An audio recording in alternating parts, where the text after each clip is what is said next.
আরে গিন্নি, তুমি কি এমন হাতি ঘোড়া রান্না করছো যে আমি সেই দিন বাড়ির মাথায় গিয়ে তোমার রান্নার গন্ধ পাচ্ছি। আমি বাড়িতে আছি কি নেই আর তাতেই তুমি ইচ্ছে মতো তেল মশলা দিয়ে রান্না করছো আর আমার টাকা শ্রাদ্ধ করছো। তুমি কেন আমার সাথে এমন ষড়যন্ত্র করছো বলো তো? একটু পরিষ্কার করে বলো, একটু পরিষ্কার করে বলো তো।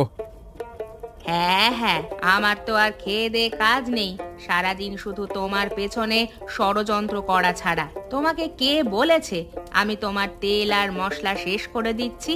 তাছাড়া তুমি কি গোলা ভর্তি করে চাল ডাল মশলা তেল রাখো নাকি, যে আমি রান্নায় ইচ্ছা মতো দেব? এক গোলা ভরা জিনিস এনে রাখলে যে দুদিনও টিকবে না সেটা কি আমি জানি না? তোমার যা লম্বা হাত, তা তুমি একদিনই সাবার করে দেবে। আমাকে অল্প তেল মশলা দিয়ে রান্না করতে বলবে, তার ওপর যদি স্বাদ না হয় তখন আবার আমার নিন্দে করবে আমি নাকি রান্না বান্না কিচ্ছু পারি না। বিয়ের আগে আমার মা নাকি আমাকে কোনো কাজ না শিখিয়ে বিয়ে দিয়ে দিয়েছে। আমার বাবা মার 14 গোষ্ঠী তুমি তখন উদ্ধার করে ফেলো। আমি বাপু আর পারছি না তোমার সংসার করতে। তা না পারলে আমার সংসারে পড়ে থাকতে কে বলেছে? যেখানে দু চোখ যায় সেখানে চলে যাও। দেখো কেউ জোটে নাকি তোমার কপালে। তাই যাব, দরকার হলে কোনো এক ভিখারির বাড়িতে গিয়ে উঠবো। তোমার মতো কৃপণ লোকের থেকে ভিখারিও অনেক ভালো হবে। তাহলে এত দেরি করছো কেন? গেলে এক্ষুনি চলে যাও। আর এই বয়সে ভিখারি ছাড়া আর কিছুই জুটবে বলে মনে হচ্ছে না। আচ্ছা, আমি এখন বাড়ি গেলাম। 3 বাড়ি পার হয়ে চলে তো গেছিলাম, কিন্তু তোমার রান্নার ঘ্রাণ পেয়ে আবার আমাকে ছুটে আসতে হলো। ডালে বাগার দিতে গিয়ে রসুন দিয়েছি, রসুনের ঘ্রাণ পেয়েই ছুটে আসলে। কি যে একটা অবস্থা! শুধু রসুন নয়, তুমি তেলও অনেক বেশি দিয়েছো। ওই যে আমি তো দেখতে পাচ্ছি ডালের উপর কেমন তেল ভাসছে। তেল মনে হচ্ছে ওপরে ভাসছে, ওটা তেল নয়, রসুনের জন্যই এমনটা দেখা যাচ্ছে। আর তাহলে তোমাকে কে বলেছে রসুন দিতে? আর রসুন ছাড়াই ডালের বাগার দিতে? আচ্ছা বাবা, আমার খুব ভুল হয়ে গেছে। এরপরে ডালে আর কোনোদিন বাগার দেব না। বাগার ছাড়াই ডাল রান্না করে দেব, খেলে খাবে আর না হলে না খাবে। হ্যাঁ হ্যাঁ, সেটাই করো। সেটা করলেই আমি অনেক খুশি হব আর বেঁচে যাব। ঠিক আছে, আমি এখন যাচ্ছি।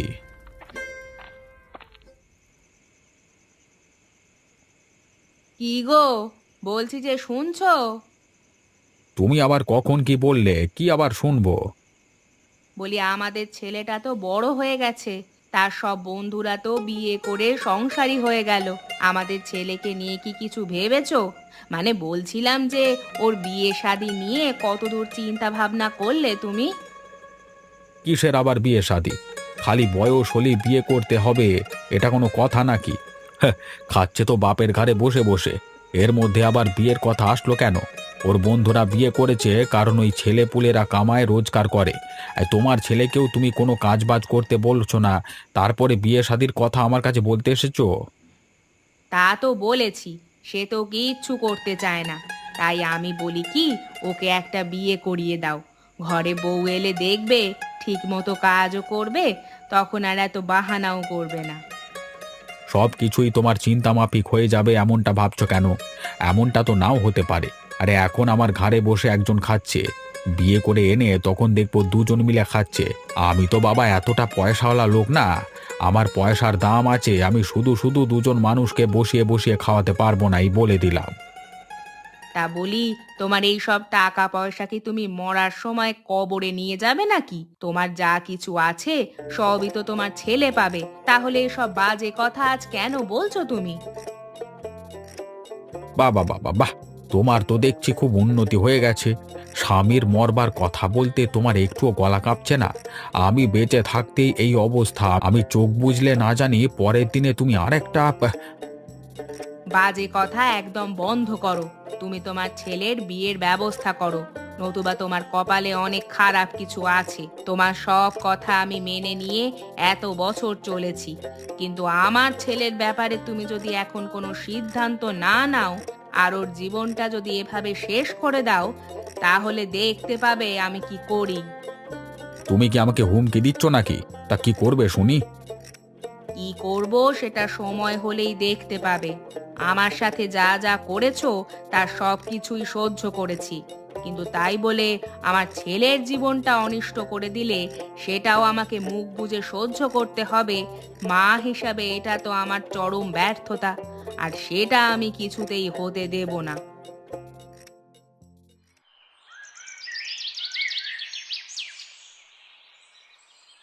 তা মেয়েকে যে দেখতে যাচ্ছ, যখন জিজ্ঞাসা করবে তোমার ছেলে কি কাজ করে, তখন কি বলবে শুনি?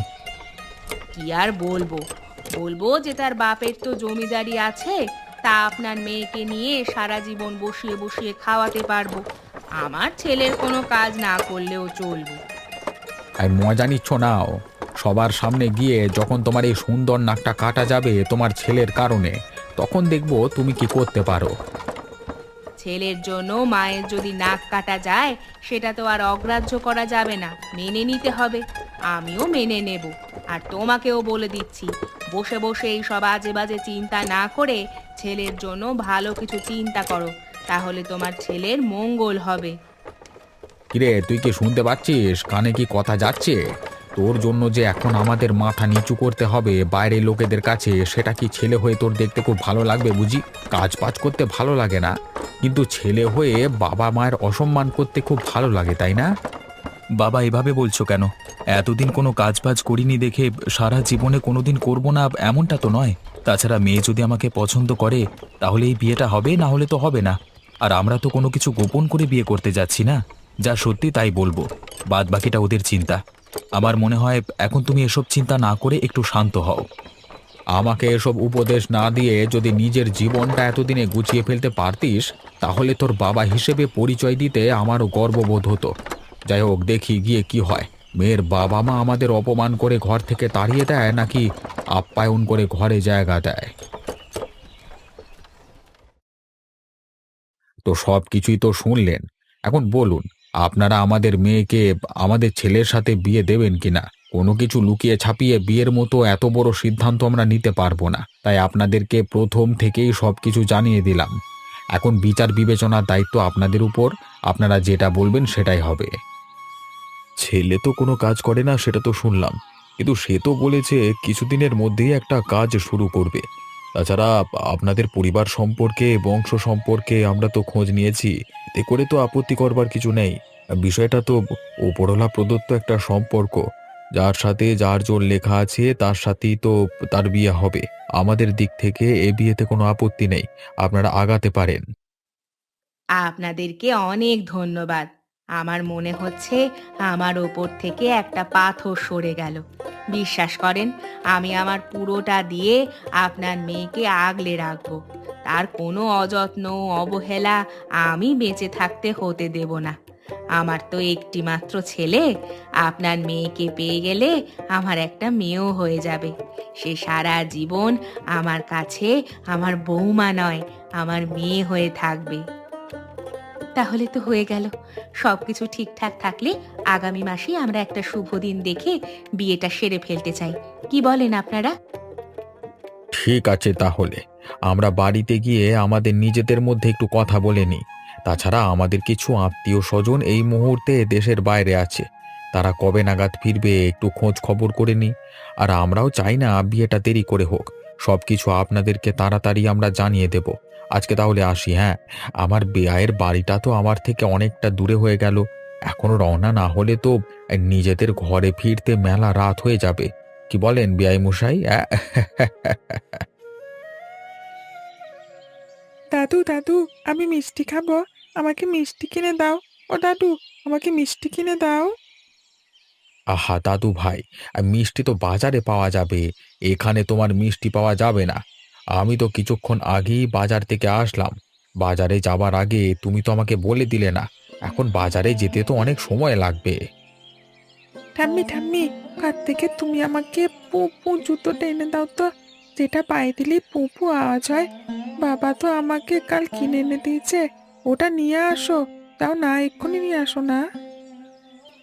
আচ্ছা আচ্ছা দাদু ভাই, আনছি। দাদু দাদু, হাঁসগুলো খালি পায়ে আমাদের বাড়িতে চলে আসলো কেন? ওদের পায়ে জুতো কোথায়? জুতো না পরলে যে ওদের ময়লা লেগে যাবে পায়ে। এটা কি ওরা জানে না? তুমি ওদের জন্য এখনই জুতো কিনে আনো না দাদু, এক্ষুনি নিয়ে এসো। আরে দাদু ভাই, হাঁসেদের জুতো পরতে হয় না। ওরা সব সময় খালি পায়ে হাঁটতে পছন্দ করে, বুঝতে পেরেছো? না দাদু, ওরা পছন্দ করলেই তো হবে না, ওদেরকে তো শিখতে হবে যে খালি পায়ে হাঁটা একদম ঠিক না। তুমি ওদের জন্য ছোট ছোট জুতো কিনে নিয়ে এসে ওদের পরিয়ে শিখিয়ে দাও, এক্ষুনি নিয়ে এসো না দাদু।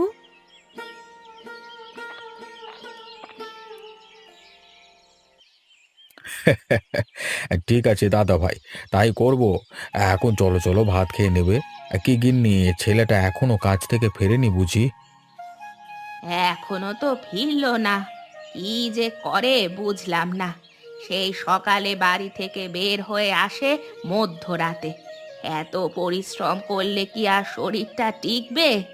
আজ বাড়িতে আসলে তুমি একটু বুঝিয়ে বলো তো, এত অমানসিক শ্রম দিয়ে যাতে কাজ না করে। ও রোজগার না করলে তো আর আমরা না খেয়ে মরবো না। ওকে তুমি বরং একটু ধীরে সুস্থে কাজ করতে বলে দিও। একটাই তো ছেলে আমাদের, ওর কিছু একটা হয়ে গেলে আমি কি করব বলো তো? আর তুমি ভেবো না তো, আজকে আসলে আমি ভালো করে বলে দেব। তাছাড়া এখন শীতকাল চলে আসছে। এখন এত ভোরে উঠে আবার মধ্যরাত্রে বাড়ি ফেরা মোটেও ঠিক না। গ্রামের মধ্যে সেই ভোর রাত থেকে শুরু হয় কুয়াশা পড়া, আবার মধ্যরাত থেকে শুরু হয়। এমন করলে তো আর বেশি দিন সুস্থ থাকা যাবে না। এখন চলো চলো, বৌমাকে বলো খাবার পরিবেশন করতে। আমি হাত মুখ ধুয়ে আসছি, কেমন? ঠিক আছে। দাদু, আমরা আজকে বাজারে কি কিনতে যাচ্ছি সবাই মিলে? আমার তো খুব শীত করছে। কেন শীত করছে দাদা ভাই? তুমি তো কত সুন্দর একটা সোয়েটার পরেছো, মাথায় একটা টুপিও পরেছো। তাহলে কেন এত শীত করছে তোমার? ছেলে মানুষদের আবার শীত করে নাকি দাদু ভাই, বলো তো? বলো না গো দাদু, কি কিনবে আজকে? সেটা তো দাদু ভাই আমি জানি না, সেটা জানে তোমার বাবা। তোমার বাবাকে জিজ্ঞাসা করো। বাব্বা বাব্বা, তুমি কি কিনবে? আজকে কিনবো খাসির মাংস। সবাই মিলে এই শীতের মধ্যে খাসির মাংস খেতে খুব ভালো লাগবে। তুমি আগে কখনো খেয়েছো খাসির মাংস? আমি তো আগে কখনো খাইনি, এখন তো আমার সব দাঁত ওঠেনি বাবা, তাহলে আমি মাংস খাবো কিভাবে? আর দাদু ভাই, তুমি একদম ঠিক কথা বলেছো। তুমি কিভাবে খাবে? আচ্ছা, আমি তোমাকে একটা বুদ্ধি দিই। তুমি মাংস খাবে না, শুধু মাংসের ঝোল দিয়ে ভাত খাবে, দেখবে কেমন মজা লাগে। আচ্ছা দাদু, তাহলে আমি শুধু মাংসের ঝোল দিয়ে ভাত খাবো, আর বড় হলে দেখবে আমি কত মাংস খেয়ে ফেলি। ঠিক আছে দাদু ভাই, আগে তো বড় হও, তারপরে তো দেখা যাবে। দাদু ভাই, তোমার জন্য খাসির মাংসের ঝোলে আমি একদম ঝাল দিইনি। এখন বলো তো কেমন লাগছে? মজা হয়েছে তো? অনেক মজা হয়েছে ঠাম্মি, তুমি তো ঝাল দাওনি তাই বেশি মজা লাগছে। এখন তো আমি মাংস খেতে পারছি না, আমার সবগুলো দাঁত উঠে গেলে দেখবে সব মাংস আমি কেমন একা একা করে খাই। হ্যাঁ দাদু ভাই, সেজন্যই তো আমরা চাই তুমি তাড়াতাড়ি বড় হয়ে যাও।